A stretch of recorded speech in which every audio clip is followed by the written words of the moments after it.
입니다. 제6시로부터 온 땅에 어둠이 임하여 제9시까지 계속되더니 제9시쯤에 예수께서 크게 소리질러 이르시되 엘리 엘리 라바 사막다니 하시니 이는 곧 나의 하나님 어찌하여 나를 버리셨나이까 하는 뜻이라.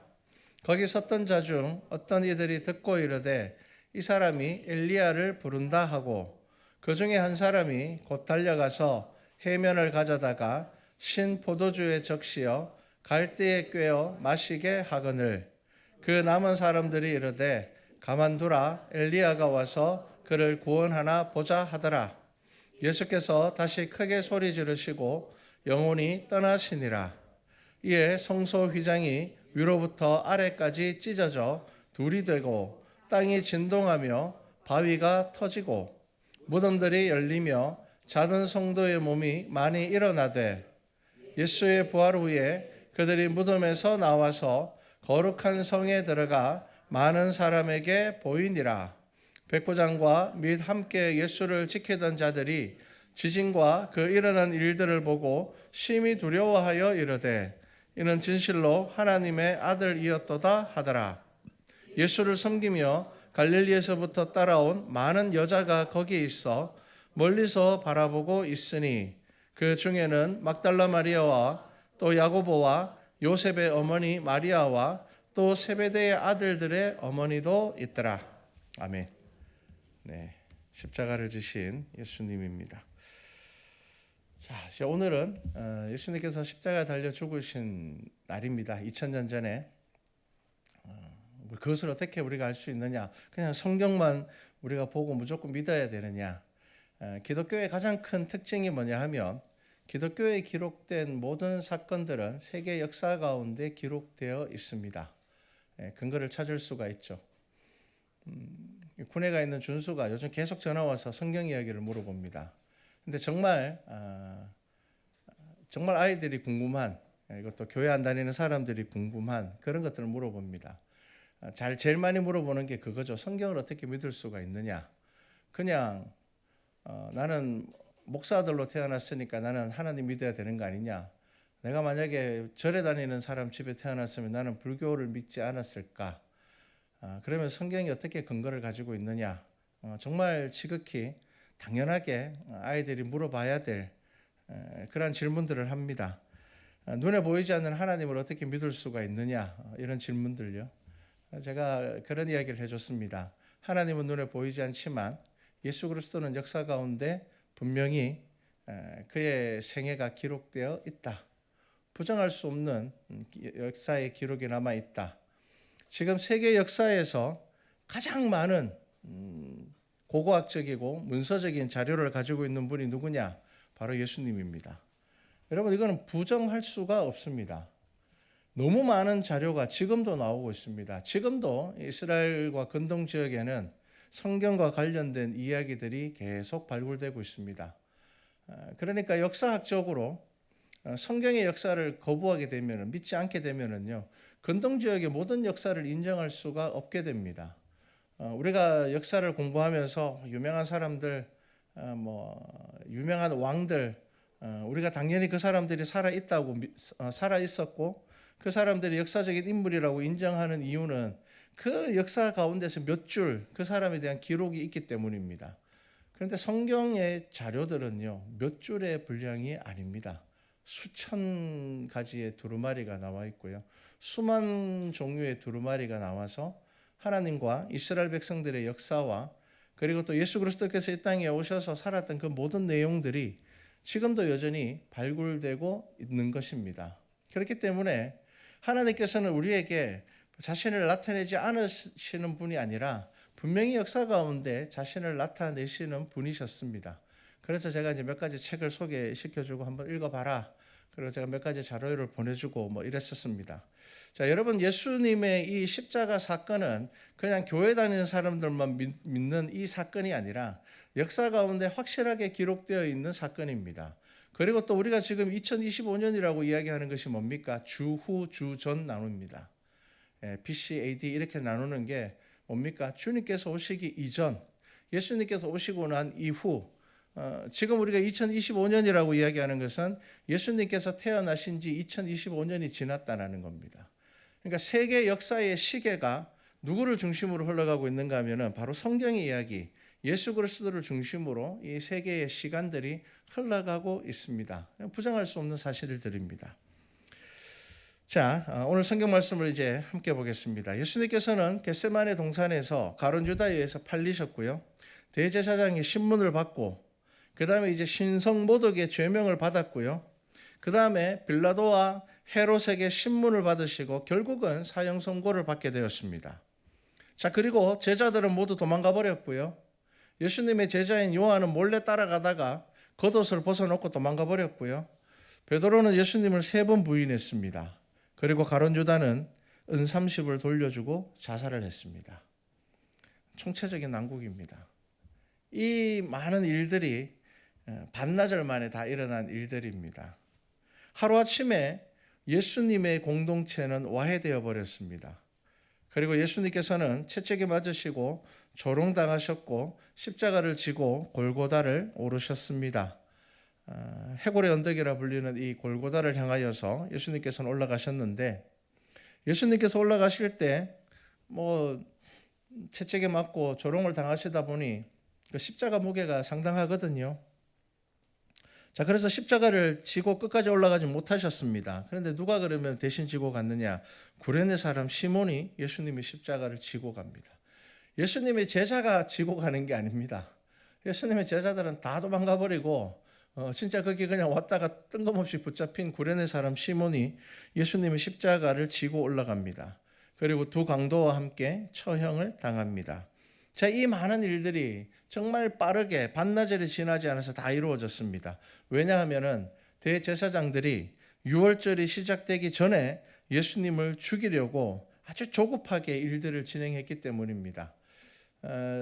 유대인의 하루는 언제 시작한다고요? 저녁 6시입니다. 저녁 6시. 그렇기 때문에 우리는 지금 이제 12시를 기점으로 날이 바뀝니다. 저녁 12시를 기점으로. 그런데 유대인들은 저녁 6시를 기점으로 하루가 바뀝니다.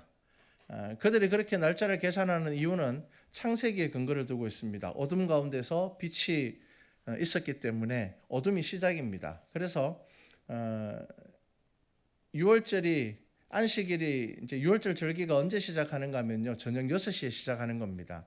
그러니까 이 대제사장들이 아침 동틀 때 예수님을 잡아가지고는 빨리 죽이고 십자가에서 내리기 위하여서, 그러니까 해지기 전에 내리기 위하여서, 왜냐하면은 6월절 절기에는 시신을 둘 수가 없습니다. 그 6월절 절기를 어기는 거기 때문에.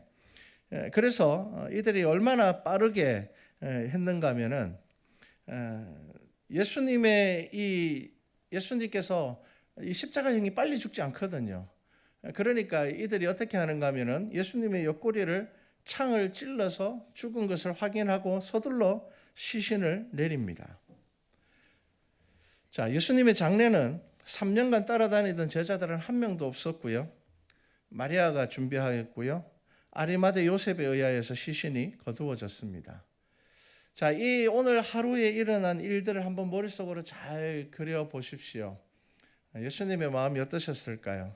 3년 동안 따라다니는 제자들은 진짜 보이지도 않고 길 가던 사람이 하나 붙잡혀가 같이 십자가를 지고 올라가고 있고, 예수님께서 기적을 행하시고 표적을 행하실 때 어깨에 힘주고 다니던 제자들은 없고, 힘없고 연약한 여인들이 예수님의 시신을 거두어 장례를 하고 있습니다. 예수님의 인기가 높을 때 덩달아 어깨에 힘을 주던 제자 중은 단 한 명도 예수님과 함께 십자가에 달리지 않았습니다. 나중에 예수님께서 부활하시고 난 이후에 이제 제자들은 사도로서 순교의 길을 가게 되죠. 자, 이 오늘 금요일은 하나님의 영광은 사라지고 죽음의 침묵만이 남게 됩니다. 당시 이 로마 군인들은 십자가 사형 제도를 어떻게 했는가 하면 십자가 하나당 4명이 붙어서 죄수를 고문했습니다. 고문. 깨끗하게 십자가에 달리게 하지 않았습니다. 그래서 십자가 하나당 4명. 그리고 이제 사형 집행 장소를 오르는 길은 가장 먼 길을 둘러서 올라가게 했습니다. 왜냐하면 본보기로. 이게 본보기거든요. 그래서 가까운 거리로 골고다 언덕을 바로 올라가는 것이 아니라 가장 먼 길을 둘러서 가장 많은 사람들이 볼 수 있도록 먼 길을 둘러서 오르게 했습니다. 그리고 십자가형이 얼마나 잔인한 범죄인가 하며 얼마나 잔인한 이제 사형 제도인가 하면 사람이 오래 사는 사람은 기록에 일주일간 살아남았다는 기록이 있습니다. 이게 사람을 십자가에 못 박아서 다리에 못 박고 손에 못을 박아서 그 건조한 날씨에 매어 달아놓으면요 서서히 썩어가면서 죽습니다. 출혈도 많이 나오지 않습니다. 못을 딱 박아놓기 때문에 피가 많이 나오지 않습니다. 그러면 서서히 죽어가고 못 박힌 자국에서 이제 구더기가 나오겠죠. 그렇게 서서히 죽어갑니다. 그래서 기록에 의하면 오래 산 죄수는 일주일가량 살았다는 기록이 남아 있습니다. 그러니까 이게 엄청 잔인한 형벌이기 때문에 헤롯은 굉장히 잔인한 사람입니다. 그럼에도 불구하고 헤롯은 단 한 번도 이 십자가 사형 제도를 사용한 적이 없습니다. 그런데 예수님께서 그 십자가에 달리셨습니다. 유대인들에 의해서. 그런데 우리가 이스라엘의 역사를 보면요, 예수님께서 십자가에 달리시고 난 이후에, 그러니까 예수님을 십자가에 못 박은 유대인들은 예수님께서 십자가에 달려 죽고 난 이후에 40년이 지나서 주후 70년에 예루살렘이 멸망할 때 하루 평균 800명씩 십자가에서 처형을 당했습니다. 하루에 800명씩. 많게는 3,000명까지 기록이 남아 있습니다. 그러니까 예수님을 십자가에 못 박았던 이 유대인들은 예수님을 죽이고 난 이후에 40년이 지나지 않아서 그들이 매일매일 십자가에서 평균 800명씩 죽었습니다. 예수님께서 예루살렘 성을 보시고 우셨던 것, 말씀하셨던 것들이 다 이루어졌습니다. 말씀대로 애통하는 도시가 되어버렸습니다. 자, 예수님을 십자가에 못 박은 그들 대부분은 십자가에서 죽임을 당했다는 겁니다. 여러분, 우리 인생은 다 죽습니다. 그래서 우리의 인생은 뭘까요? 우리의 인생은 어디로 가야 될지 모르고 살다가 죽든지 어디로 가야 할지를 알고 살다가 죽는 것 두 가지밖에 없습니다.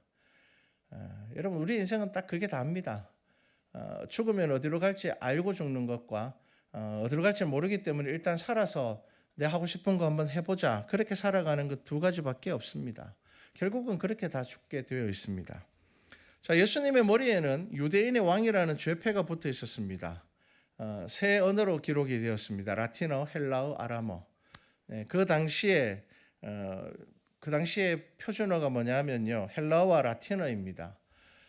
그런데 이제 헬라 문화가 워낙 강하다 보니 이제 헬라어가 거의 뭐 세계 언어로서 사용이 되었었습니다. 그러다 보니 예수님께서 죽으신 이유를 빌라도는 잘 알고 있었습니다. 종교 지도자들의 욕심과 질투 때문에 예수님을 죽인다는 것을 알았습니다. 그래서 그렇게 적어놓은 겁니다. 유대인의 왕, 죄 없는 사람을 죽였다는 거죠. 그래서 유대인들이 유대인의 왕이 아니라 자칭 유대인의 왕이라 바꿔달라고 이야기하지만 빌라도가 거부합니다. 유대인들을 조롱하는 겁니다. 자기들의 욕심을 위해서 죄 없는 사람을 십자가에 못 박는 그들을 조롱하는 겁니다. 이스라엘 백성들은요, 구약 성경을 보면 바벨론 포로 시기를 지나면서 우리가 다시는 우상 숭배하지 않겠다라고 하면서 회당을 보편화시켰습니다. 그래서 성인 12명 이상만 있는 곳에는 무조건 회당을 지어서 정말 매일 말씀을 듣고 예배하고 거기서 아이들을 양육하고 철저하게 율법 교육을 하였는데, 정작 예수님께서 오셨을 때 그들의 눈을 가린 것은 뭘까요? 잘못된 거룩과 경건과 교만과 시기와 질투였습니다. 그리고 지금도 여전히 우리의 문제가 뭐냐면 똑같습니다. 잘못된 거룩과 경건과 교만과 시기와 질투. 여러분, 이것이 교회를 어렵게 하고 그리스도의 복음을 가로막게 되는 것입니다. 구약의 언약은 예수님을 통해서 다 이루어졌습니다. 자, 이제 우리가 오늘 본문 말씀을 보면서 성경의 두 군데를 찾을 건데요. 이 두 군데를 중심으로 다른 구절도 몇 개 찾을 건데, 시편 22편입니다. 시편 22편을 한번 찾으시고요. 요거 딱 끼워 놓으십시오. 끼워 놓으시고 이사야 53장도 찾으셔서, 보통 성경이 이거 갈고리 끼우는 게 두 개 있잖아요, 그죠? 그래서 시편 22편입니다. 시편 22편과 이사야 53장입니다. 이 두 가지가 두 부분이 우리가 예수 그리스도의 십자가 사건을 묵상하면서 꼭 묵상해야 될 부분입니다. 그래서 시편과 이사야 53장입니다. 53장 여기 몇 번 들여다봐야 되기 때문에 딱 펼쳐 놓으시면 좋을 것 같습니다. 자, 예수 그리스도의 예언에 대하여서 구약에서 가장 중요한 것이 시편 22편과 이사야 53장의 말씀이거든요. 사형 제도가 없었습니다. 이 이사야서가 기록될 때는요, 십자가 사형 제도 자체가 없었습니다. 그 당시에는 십자가 사형 제도 자체를 쓰는 데가 아무 데도 없었습니다. 자, 그런데 십자가 사형 제도가 53장 이사야 53장에 보면은 이미 나와 있습니다. 그래서 이 53장에 나와 있는 내용들과 그리고 시편 22편에 나와 있는 내용들이 이제 마지막 예수님께서 달려 죽으실 때 하시는 십자가 가상 7원과 연관이 있습니다. 예수님께서는 조롱을 당하시고 나무에 달리셨고 부자의 무덤에 장사되셨습니다. 자, 이사야서 53장 7절 말씀부터 9절 말씀까지 우리 한번 읽어보겠습니다. 이사야 53장 7절부터 9절까지 말씀입니다. 성경을 찾으십시오. 자, 한 목소리로 읽겠습니다. 그가 곤욕을 당하여 괴로울 때에도 그의 입을 열지 아니하였으며 마치 도수장으로 끌려가는 어린 양과 털 깎는 자 앞에서 잠잠한 양같이 그의 입을 열지 아니하였도다. 그는 곤욕과 신문을 당하고 끌려갔으나 그 세대 중에 누가 생각하기를 그는 살아있는 자들의 땅에서 끊어짐은 마땅히 형벌을 받을 내 백성의 허물 때문이라 하였으리요. 그는 강포를 행하지 아니하였고 그의 입에 거짓이 없었으나 그의 무덤이 악인들과 함께 있었으며 그가 죽은 후에 부자와 함께 있었도다. 아멘. 자, 이사야서는 예수님께서 오시기 800년 전에 기록된 책입니다. 그런데 이 이사야서에 예수님께서 어떻게 죽으실지, 예수님께서 잡히셨을 때 어떻게 하실지 그 모든 것들이 자세하게 기록이 되어 있습니다. 자, 예수님의 마지막 가상 7언이라고 하죠. 7마디. 그런데 더 많은 말들을 하셨을 겁니다. 그런데 가장 중요하게 성경에 기록된 것이 이것입니다. 자, 누가복음 23장 34절입니다. 오늘은 성경을 조금 찾으셔야 됩니다. 누가복음 23장 34절 말씀입니다. 누가복음 23장 34절입니다. 자, 우리 한 목소리로 함께 봉독하겠습니다. 이에 예수께서 이르시되 아버지 저들을 사하여 주옵소서. 자기들이 하는 것을 알지 못함이니이다 하시더라. 그들이 그의 옷을 나누어 제비 뽑을세. 자, 예수님께서 마지막으로 누구를 위하여서 기도하셨는가 하면은 자기를 십자가에 못 박는 이들을 위하여서, 자기를 조롱하는 사람들을 위하여서 기도했습니다. 어떤 기도를 했을까요? 용서의 기도를 했습니다. 저 사람들을 용서해 주십시오. 저들이 자기들이 하는 것을 알지 못하나이다. 자, 시편 22편 한번 보겠습니다.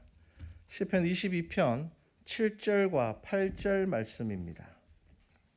자, 7절과 8절 말씀 함께 봉독하겠습니다. 나를 보는 자는 다 나를 비웃으며 입술을 삐죽거리고 머리를 흔들며 말하되 그가 여호와께 의탁하니 구원하실 걸, 그를 기뻐하시니 건지실 걸 하나이다. 자, 아멘. 자, 예수님을 조롱하는 사람들이 뭐라고 조롱했습니까? 놔도 봐라. 하나님께서 구하시는지 한번 보자. 저가 다른 사람은 구원하였지만 결국 자기는 구원하지 못하는구나.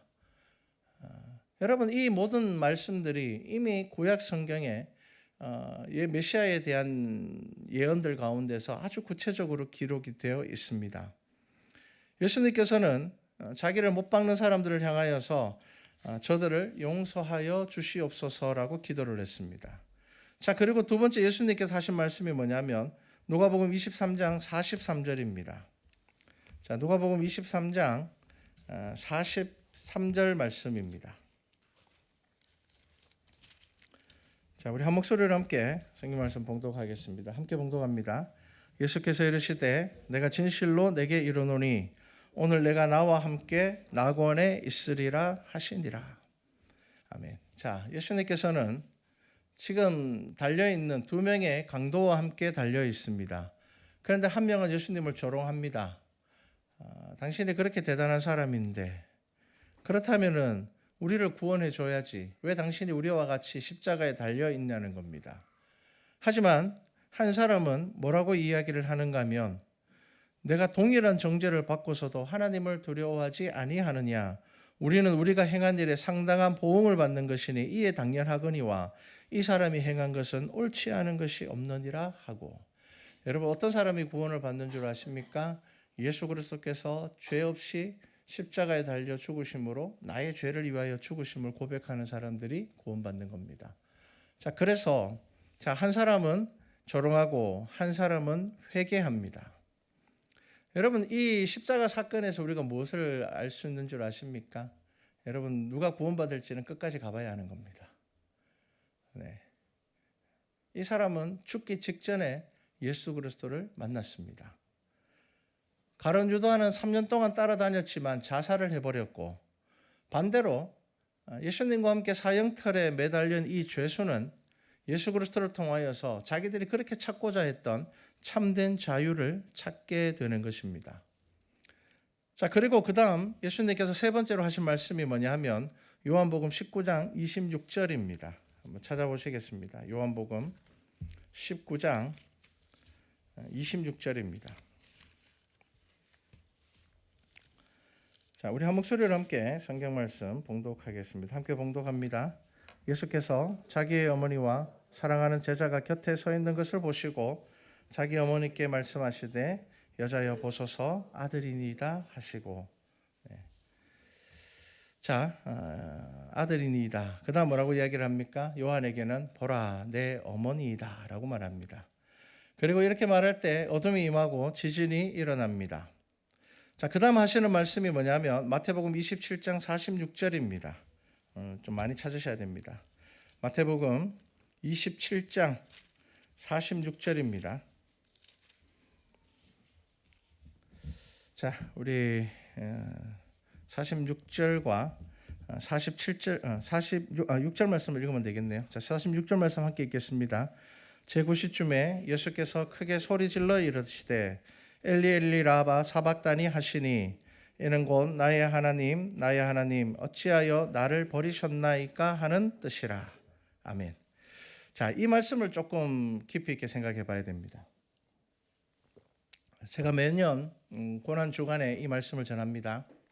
이 말씀을 왜 전하는가 하면 요 말씀 엘리엘리레마 사박다니라는 말씀의 뜻이 뭐냐면 나의 하나님 어찌하여 나를 버리셨나이까라는 뜻입니다. 이거를 잘 이해해야 됩니다. 왜냐하면은 이거 잘못 이해를 잘못 못 해가지고 나온 이단들의 대표적인 이단이 통일교입니다. 문선명 교주가 뭐라고 이야기를 했는가 하면은 예수님이 실패했기 때문에 자기가 다시 왔다고 이야기를 했습니다. 예수 그리스도가 실패했기 때문에 내가 다시 왔다. 그 실패했는 근거를 뭘로 들었는가 하면은 바로 이 말씀입니다. 예수님이 뭐라고 이야기했다고요? 나의 하나님 어찌하여 나를 버리셨나이까? 실패했다는 겁니다. 그래서 예수 그리스도의 영이 나에게 임해서 내가 이제 예수다라고 한 사람이 문선명입니다. 자, 그러면 이게 왜 잘못되었는지를 보셔야 됩니다. 자, 시편 22편 1절을 볼까요? 시편 22편 1절입니다. 아까 시편 22편 우리 했죠? 굉장히 중요합니다. 여러분, 이거는 잊으시면 안 됩니다. 자, 22편 1절 말씀 함께 읽어볼까요? 내 하나님이여 내 하나님이여 어찌 나를 버리셨나이까? 어찌 나를 멀리하여 돕지 아니하시오며 내 신음소리를 듣지 아니하시나이까? 아멘. 예수님께서 무슨 말씀을 하신 줄 아십니까? 시편 22편의 말씀을 하신 겁니다. 이 시편 22편의 말씀은 뭐냐 하면요, 메시아를 기다리는 시편입니다. 그러니까 지금 예수님께서 엘리 엘리 라마 사박다니라고 한 것은 진짜 하나님 왜 저를 버리셨습니까? 라고 이야기를 하는 것이 아니라 시편 22편 이스라엘 백성들이 메시아를 기다리면서 늘 하던 이 찬양의 말씀을 예수님께서 하신 것입니다. 그래서 더 중요한 게 뭐냐면요, 마지막에 나중에 하신 말씀입니다. 자, 그 다음에 예수님께서 하신 말씀이 뭐냐면 요한복음 19장 28절입니다. 바쁘죠? 오늘만 바쁘면 끝납니다. 이제 요한복음 19장 28절입니다. 자, 우리 한 목소리로 함께 성경 말씀 봉독해 보겠습니다. 함께 봉독합니다. 그래서 모든 일이 이미 이루어진 줄 아시고 성경을 응하게 하려 하사 이르시되 내가 목마르다 하시니. 아멘. 시편 69편을 찾아볼까요? 시편 69편입니다. 천천히 찾으십시오. 오늘은 예수님께서 하신 말씀의 의미들을 제대로 알고 넘어가야 됩니다. 시편 69편 20절과 21절입니다. 자, 20절과 21절입니다. 구약성경 852쪽입니다. 함께 봉독합니다. 비방이 나의 마음을 상하게 하여 근심이 충만하니 불쌍히 여길 자를 바라나 없고 긍휼히 여길 자를 바라나 찾지 못하였나이다. 그들이 쓸개를 나의 음식물로 주며 목마를 때에는 초를 마시게 하였사오니. 아멘. 자, 시편에 기록되어 있는 메시아의 예언에 대한 말씀이 그대로 예수님의 이 짧은 그 순간 속에서 그대로 지금 이루어지고 있습니다. 자, 그 다음에 여섯 번째 말씀이 뭐냐면은 요한복음 19장 30절 말씀입니다. 자, 요한복음 30절 말씀입니다. 자, 우리 함께 성경 말씀 봉독합니다. 예수께서 신포도주를 받으신 후에 이르시되 다 이루었다 하시고 머리를 숙이니 영혼이 떠나가시니라. 자, 아멘. 자, 이때 성전의 휘장이 찢어지게 됩니다. 성소와 지성소를 가로막고 있던 사람의 인력으로는 찢을 수 없는 이 휘장이 찢어지게 됩니다. 제가 아까 통일교회 문선명 교주가 이 말씀을 가지고 예수님이 실패했어라고 이야기하는 게 틀려먹었다라는 게 뭐냐면은 예수님께서 그 다음에 뭐라고 말씀하셨습니까? 다 이루었다라고 하셨습니다. 실패했다라고 이야기하지 않으셨습니다. 다 이루었다. 이 모든 것이 하나님의 언약, 구약에 하나님께서 약속하신 그 모든 언약을 이루시는 것이라고 말씀을 하시는 것입니다. 자, 그 다음에 이제 마지막으로 하신 말씀은 누가복음 23장에 나옵니다. 이제 요것만 찾으면 됩니다. 누가복음 23장입니다. 23장 46절입니다. 23장 46절 말씀입니다. 자, 우리 한 목소리로 함께 성경 말씀 봉독하겠습니다. 큰 소리로 불러 이르시되 아버지 내 영혼을 아버지 손에 부탁하나이다 하고 이 말씀을 하신 후 숨지시니라. 아멘. 자, 이렇게 예수님께서는 죽으셨습니다. 자, 그냥 임의로 죽으신 것이 아니며 구약에 이미 기록되어 있던 메시아에 대한 모든 언약의 말씀이 이제 최종적으로 예수 그리스도를 통하여서 다 이루어진 것입니다. 우리가 성경을 볼 때에 정말 신기한 것이 뭐냐면 예수님께서 오시기 200여 년 전에 구약 성경은 헬라어로 번역이 끝나버렸습니다. 70인역으로 번역이 다 끝났습니다. 이게 무슨 말인가 하면은 임의로 성경을 조작하거나 바꿀 수 없다는 것입니다.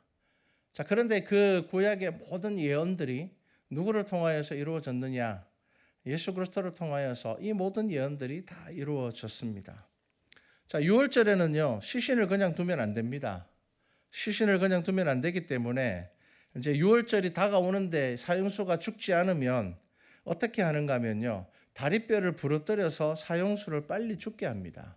왜냐하면 이 다리 힘으로 버티고 있는 거거든요. 여러분들이 십자가 뭐 이렇게 조그마한 상들을 보면 다리가 이렇게 딱 살짝 튀어나와서 다리가 딱 버티도록 되어 있습니다. 그래서 이 다리 힘으로 안 죽으려고 그렇게 오랫동안 사는 겁니다. 그런데 이제 6월절이 다가오면 시신을 달아 놓을 수 없으니 그 사람들이 어떻게 하는가 하면은 발목뼈를 부러뜨려 가지고 그러면은 이제 체중을 이기지 못하고 손목뼈가 찢어지면서 죽게 되어 있습니다.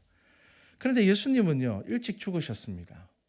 자, 그래서 그들은 창으로 옆구리를 찔러서 확인합니다. 진짜 죽었는지. 왜냐하면 너무 빨리 죽으셨거든요. 그런데 그렇다고 해서 그냥 내릴 수는 없었어요. 그러다 보니까 그들이 창으로 옆구리를 찔러서 사람이 죽었는지 살았는지를 확인합니다.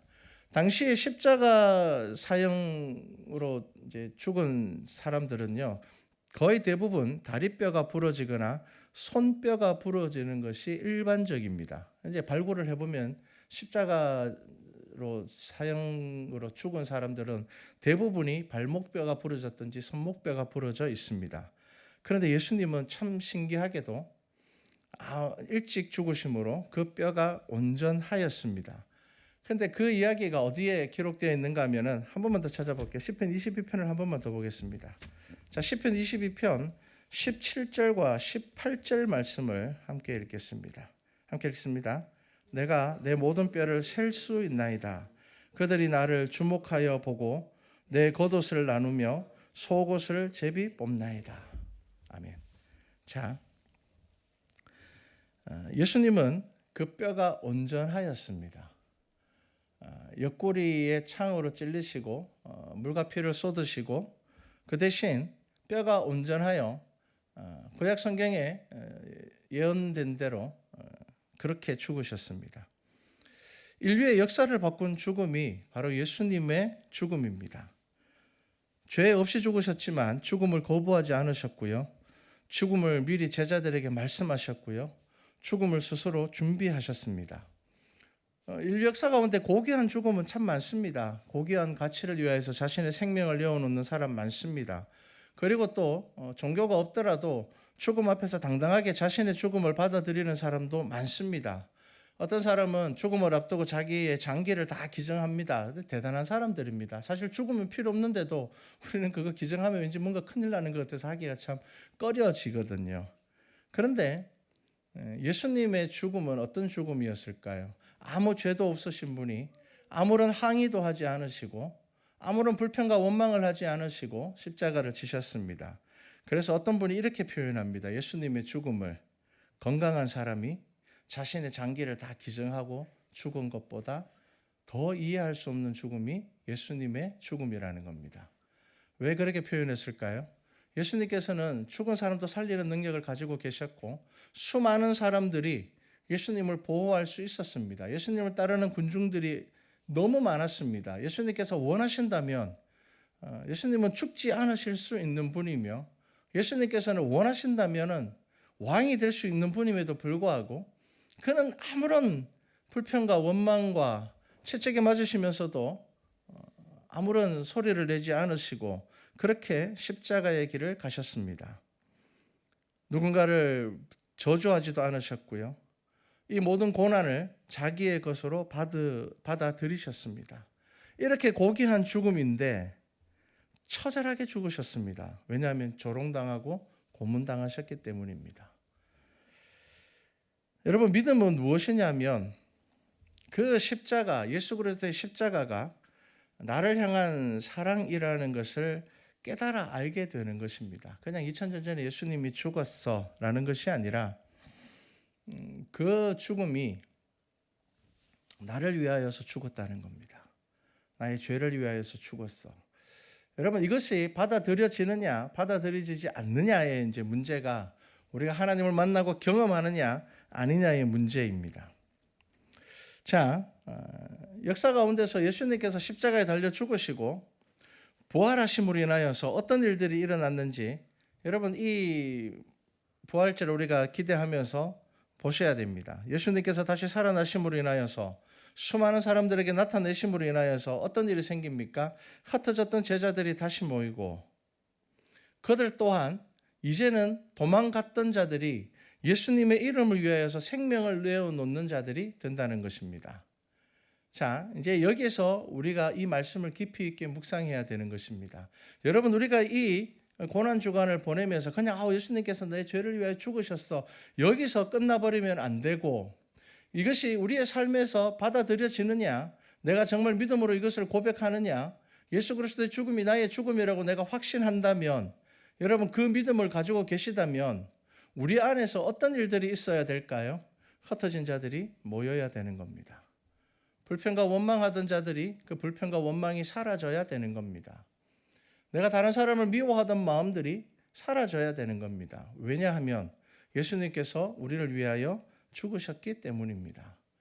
여러분, 이 예수 그리스도의 십자가의 사건을 묵상하면서 그냥 나 같은 사람을 위해서 예수님께서 죽으셨구나라는 그냥 나를 위한 예수 그리스도의 죽음에서 머물러 있으면 안 되고, 예수님께서 분명히 우리에게 무엇을 말씀하시는 것입니까?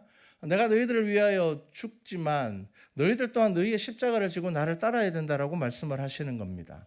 근데 우리는 늘 예수님의 죽음과 하나님께서 나를 구원하셨어라는 여기까지는 잘 갑니다. 여기까지는 은혜를 누리면서 잘 갑니다. 그런데 우리의 문제는 늘 뭐냐면 여기를 넘어가지 못한다는 겁니다.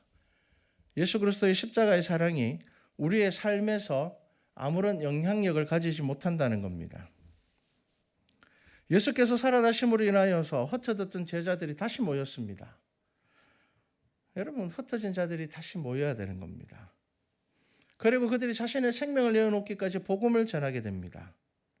여러분, 예수님을 믿는다는 것은 종교적인 의가 아니라 삶의 가장 중요한 가치관이 바뀌는 겁니다. 그 삶의 가장 중요한 가치관이 뭡니까? 죽으면 끝이야라는 것은 하나님 믿는 사람들은 조금이라도 생각해서 안 되는 겁니다. 죽으면 끝인데 뭐. 여러분, 이거는 불신앙입니다. 여러분, 우리는 살아있을 때보다 죽었을 때가 훨씬 더 중요한 사람들입니다. 왜냐하면 우리가 영원한 하나님의 나라에 대해서 이야기하고 정말 그것을 믿고 있다면 영원이라는 시간 앞에 우리가 지금 살아가고 있는 이 100년은 찰나와 같은 순간이기 때문입니다. 성경이 말씀하시듯이 정말 화살과 같이 지나가는 시간입니다.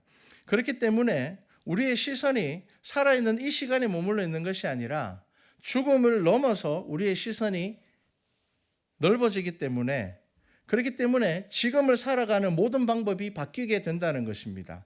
살아서 뭔가 해보려고 아동바동하는 삶을 살아가는 것이 아니라 영원한 삶을 바라보게 되는 겁니다. 여러분, 우리가 어떤 일들에 대해서 계획을 잡을 때도 3개월 후를 내다보고 계획 잡는 것과 10년 뒤를 내다보고 계획 잡는 것은 다릅니다.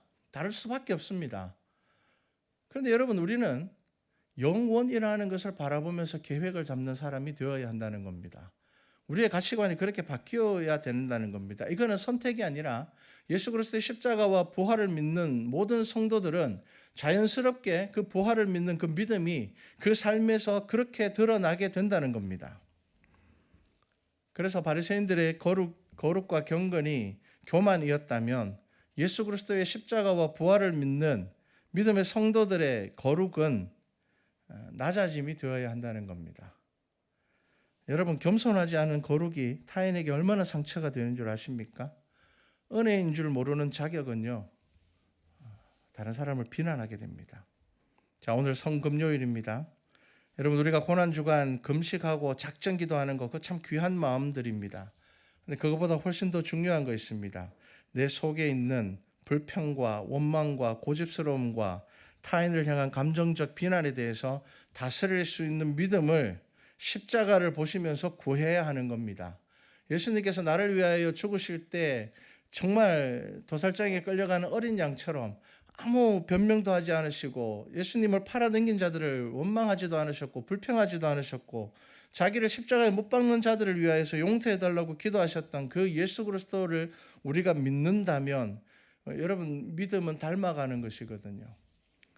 여러분, 제가 믿음과 사랑은 같다고 했죠. 여러분, 사랑이 뭔지 아십니까? 닮는 겁니다. 사랑은 닮는 겁니다. 내가 사랑하는 사람의 말투를 닮습니다. 행동을 닮습니다. 닮으려고 노력합니다. 왜냐하면 그것이 사랑이 가지고 있는 특징입니다. 여러분, 예수 그리스도를 사랑하신다면 여러분들의 믿음이 어떠한지를 돌아보시기 원한다면 내가 닮아가고 있는지를 보십시오. 내가 예수님을 닮아가려고 노력하고 있는지를 보십시오. 여러분, 예수님은 우리에게 사랑하라고 하셨습니다. 그 이유가 뭘까요? 제가 늘 이야기합니다. 여러분, 용서해야 되는 이유는 뭘까요? 그 사람을 위해서 용서하라는 것이 아닙니다. 용서하는 내가 병들기 때문입니다. 용서하지 않는 내가 병들기 때문입니다. 내가 누군가를 미워하면은 그 사람과 나의 관계도 무너지지만 미워하는 내가 병들기 때문입니다. 억지로 용서하라고 사랑하라는 말씀이 아닙니다. 여러분 주께 맡기라는 말 뜻이 뭘까요? 하나님의 구원을 찬양하는 것이 기도인데 하나님께 집중해야 이웃을 볼 수 있습니다. 그리고 하나님을 봐야지 비로소 맡길 수 있게 됩니다. 여러분 시편 109편 4절 말씀을 보면 이런 말씀이 있습니다. 나는 사랑하나 그들은 도리어 나를 대적하니 나는 기도할 뿐이라. 우리는 어떻습니까? 우리는 막 대적하면은 안 되겠다. 나도 이제 한번 해봐야 되겠다. 그렇죠? 여러분 성경이 뭐라고 이야기를 합니까? 나는 사랑하는데 나는 그들을 사랑하고 있는데 저 사람은 나를 대적해요. 그럼 우리는 자 취소 이제 사랑 안 할 거야 취소. 네가 나를 대적하니까 나도 이제 대적할 거야. 그런데 여러분 뭐라고 이야기를 합니까?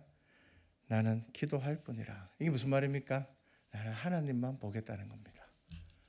하나님, 내가 저 인간 사랑하는데 저 인간이 나를 자꾸 대적하는데 가다 자빠지든지 뭐 그런 게 아니고 하나님만 보겠다는 겁니다.